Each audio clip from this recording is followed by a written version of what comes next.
Hola, ¿qué tal?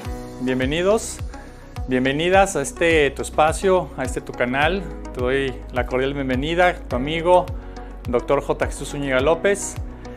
Y el día de hoy vamos a charlar, vamos a platicar sobre un tema demasiado importante debido a su frecuencia en nuestra población y que por ahí algunas de ustedes me lo han sugerido y me han preguntado. Vamos a abordar el tema de diabetes mellitus gestacional a manera, imagínate que estuvieras aquí en el consultorio, ¿sí? Entonces vamos a explicártelo como habitualmente yo lo hago con mis pacientes. Primero, vamos a enfocarnos específicamente en la diabetes mellitus propia del embarazo. Es decir, ahorita vamos a dejar un poquito de lado aquella paciente que ya se conoce diabética y que se embaraza, ¿de acuerdo? Entonces vamos a enfocarnos a aquella paciente, como la gran mayoría de ustedes, que se embaraza, sana, sin ningún factor aparentemente de riesgo y que en el embarazo puede desarrollar diabetes gestacional. Bueno, antes que nada, bueno, te explico, la diabetes gestacional se presenta en nuestra población estadísticamente hablando en un 7 o un 8%. Sin embargo, en hospitales de concentración, hospitales donde se maneja prácticamente embarazo de alto riesgo, se menciona hasta de un 17 a un 18% aproximadamente. ¿Qué quiere decir esto?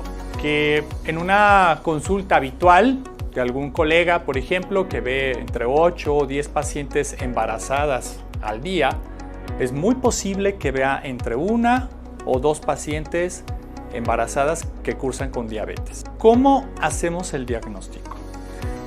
Primero, el embarazo se considera como tal un estado diabetógeno. ¿Por qué razón? Porque en la placenta tú produces diferentes hormonas que son totalmente opuestas a la insulina. Te explico un poquito. La insulina, por ejemplo, es una hormona que está producida, todos la producimos, hombres y mujeres, por una glándula que se llama páncreas, y entre muchas de otras hormonas, esta es la encargada de producir la insulina.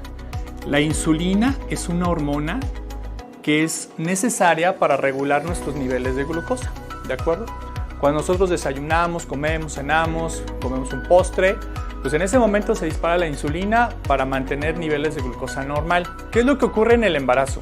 En el embarazo, en la placenta específicamente, se producen, imagínate que esta es tu placenta, se producen infinidad de hormonas, estrógenos, progesterona, la misma gonadotrofina coriónica humana, que es la hormona que tú te hiciste cuando sospechaste embarazo, y hay una en especial que se llama lactógeno placentario. El lactógeno placentario es una hormona que tiene muchísimas funciones que obviamente es necesario para un adecuado desarrollo en el embarazo. Sin embargo, tiene una característica: es totalmente opuesta a la insulina, ¿sí? Entonces, cuando tú te embarazas, si tu insulina puede ser que sea ya no de tan buena cantidad, de buena calidad, el lactógeno placentario la puede vencer. De tal manera que es justamente en el embarazo cuando tú puedes empezar a tener niveles elevados de glucosa. ¿Qué es lo característico, repito, en aquella paciente sana que hace una diabetes gestacional, que para fines prácticos 1 o 2 de cada 10 lo va a desarrollar? Lo característico es que tú puedes tener una glucosa en ayuno normal, ¿sí? Tú puedes tener glucosas de 70 miligramos sobre decilitros, 80, es decir, bastante normal tus valores, y aún así no se puede descartar que tú tengas una diabetes en el embarazo. ¿Por qué razón?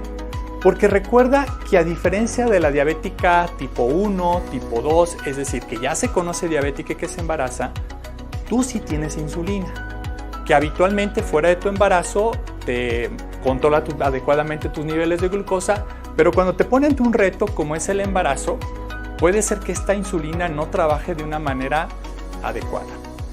Pero como sí la tienes, puede ser que ya cuando tú cenaste, te fuiste a acostar, todo el ayuno nocturno de la madrugada puede hacer que tú amanezcas con glucosas totalmente normales y por lo tanto crear la falsa idea de que tú no tienes diabetes. Por esa razón, hay dos maneras de hacer un diagnóstico de diabetes gestacional y te voy a explicar cuáles son.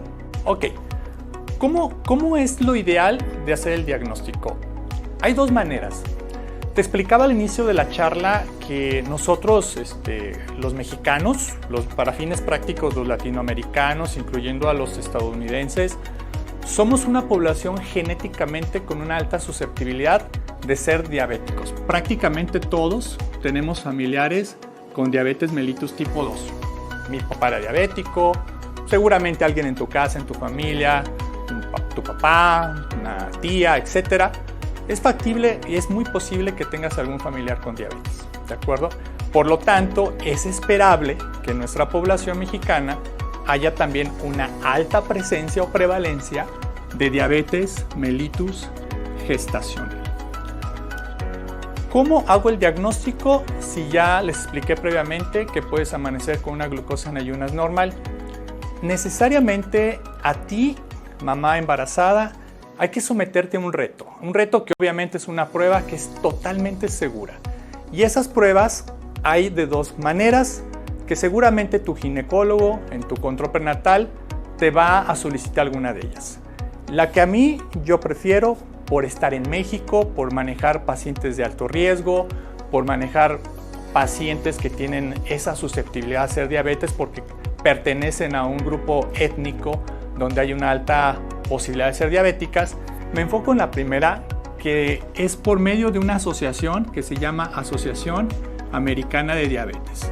La Asociación Americana de Diabetes dice que dentro de las primeras consultas a ti, mamá, tengo que solicitarte un estudio que se llama curva de tolerancia oral a la glucosa, que es una prueba en donde te toman una determinación de glucosa en ayuno y luego te dan a beber 75 gramos de glucosa en un vasito de agua y luego a la hora y a la otra hora te vuelven a determinar tus niveles de glucosa.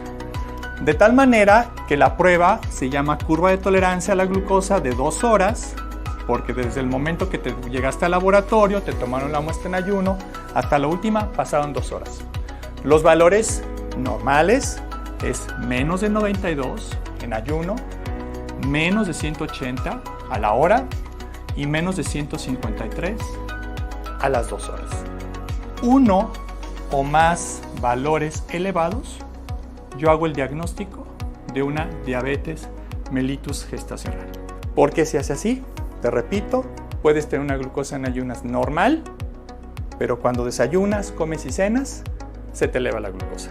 Otra opción que no está mal es la que refiere un colegio, que es el Colegio Americano de Ginecología y Obstetricia, que es la ACOG. La ACOG, por ejemplo, refiere que entre la semana 24 y 28 de embarazo, aquí se hace dentro de las primeras consultas, obviamente que ya se te haya bajado un poquito la náusea, si es que estás muy sintomática, nos esperamos un poquito, no pasa nada, pero tratar que dentro de las primeras consultas, es decir, temprano en el embarazo, hacerte esta prueba. Pero acá se menciona que entre la semana 24 y 28 de gestación, hacerte un estudio que se llama tamiz de glucosa. El tamiz de glucosa es un poquito diferente, igual te toman una muestra en ayuno, pero aquí te dan 50 gramos de glucosa y a la hora te vuelven a tomar otra determinación de glucosa. El punto o valor de referencia, que nosotros lo conocemos como punto de corte, lo ideal es que tengas menos de 130, algunos colegas manejan hasta 140 como normal, pero si tú tienes un valor igual o mayor a 130, eres una paciente de riesgo. Sin embargo, en lo personal, no prefiero esta prueba. ¿Por qué? Porque si tú llegas acá a mi consultorio o al consultorio de algún otro colega y me dices, doctor, obviamente pues soy mexicana, mi papá es diabético y a lo mejor traigo un poquito de sobrepeso, esos factores de riesgo a ti, mamá, ya son suficientes para colocarte en un grupo de alto riesgo. Es decir, no necesito hacerte una prueba de tamizaje o tamiz de glucosa cuando ya por sí mismo, por tus antecedentes, eres una paciente de riesgo. Por eso, yo prefiero hacer la primera prueba, pero repito, no está mal, algunos colegas lo hacen, se refiere que las dos conductas son correctas. Lo peor sería no hacer ninguna.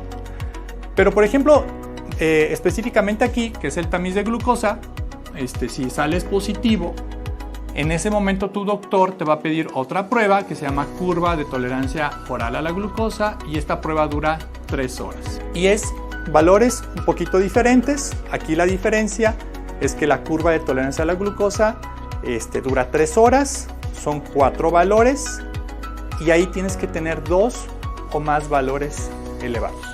¿Por qué es importante hacerlo? Mamá, porque es tratable, totalmente tratable, ¿sí? Si nada más te llevamos tu embarazo con puras glucosas en ayunas y estás normal, no puedo descartar que tengas una diabetes y pasar por alto un diagnóstico que es importante para tu control prenatal. Te mando un saludo, gracias. Cualquier inquietud, duda, pregunta, aquí abajo te dejo mis datos para que me escribas. Hasta pronto.